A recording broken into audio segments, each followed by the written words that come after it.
Welcome Libra to your in-depth weekly horoscope for week commencing the 9th of October for the Sun or the Ascendant.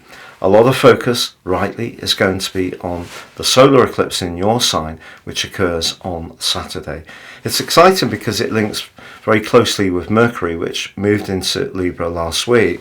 And that gives you an opportunity to really take what's individually important to you hugely seriously. You're very much a people pleaser ordinarily, but the next year and a half, why so long? Because on the 2nd of October 24, there's another solar eclipse in your sign. And this next year and a half is a time when you can move much more into your innate power and not be quite so focused on being so concerned really with what other people think or make of what you're trying to do. But Monday does see your ruler Venus move into your 12th house. It's been in a very sociable location since the 5th of June. Of course, it's gone through the retrograde as well, so it may have not all been plain sailing. There may have been someone you got to know in a fairly friendly way, perhaps through an interest group, a meet-up situation, and maybe some kind of romantic connection was there that didn't quite evolve. If there is something you're not quite sure about around a relationship, you're going to need to grapple with this seriously at the start of this week, because Venus is opposed by Saturn. As we know, Saturn's a cool wind to Venus's warmth. Venus is also in its full in the sign of Virgo, so it tends to be a bit more practical here. Obviously in Leo, it's very, very gregarious, very warm, very affectionate. But I feel because Saturn applies to Venus right at the start of this week, there may be a situation around a love attraction where perhaps some kind of practical matters get in the way. You know, maybe it's the distance between you, the shifts you're working, childcare. Something may be proven to be a little bit of an inhibiting factor, which could be frustrating.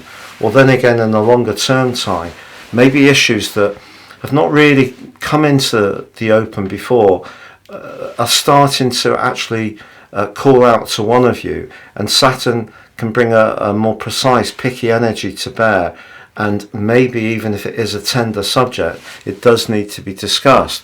However, on Wednesday, Pluto does go direct.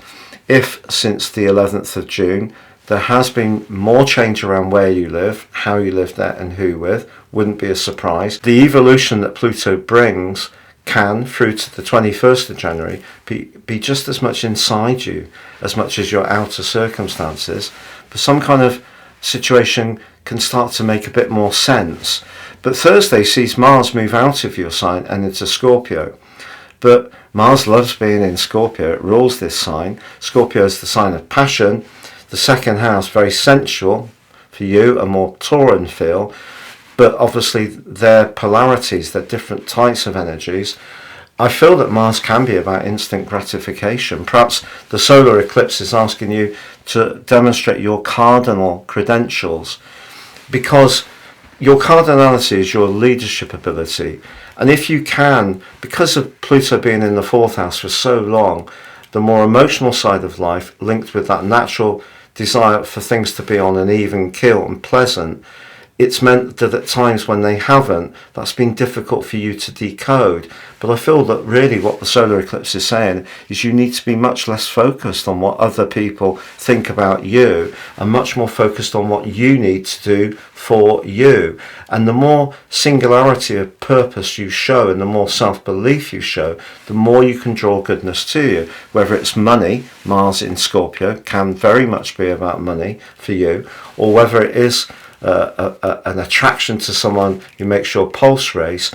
The more you do take charge over this next year and a half with the solar eclipse's help, the more you're going to bring into reality what you truly desire. Thank you for having joined me. If you are new to my channel, this is very much a community. Do share any thoughts you have.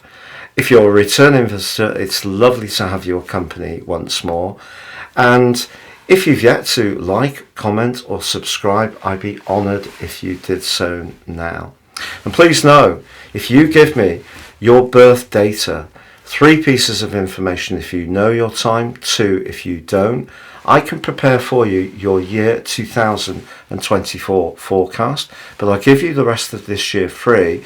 But in my special package of 30% off, you can also get your life roadmap, your character analysis, which gives you searing insights into the patterns that are played out in your life so far and help you to work with them in a really constructive way going forwards. Please see the link beneath this video for more information.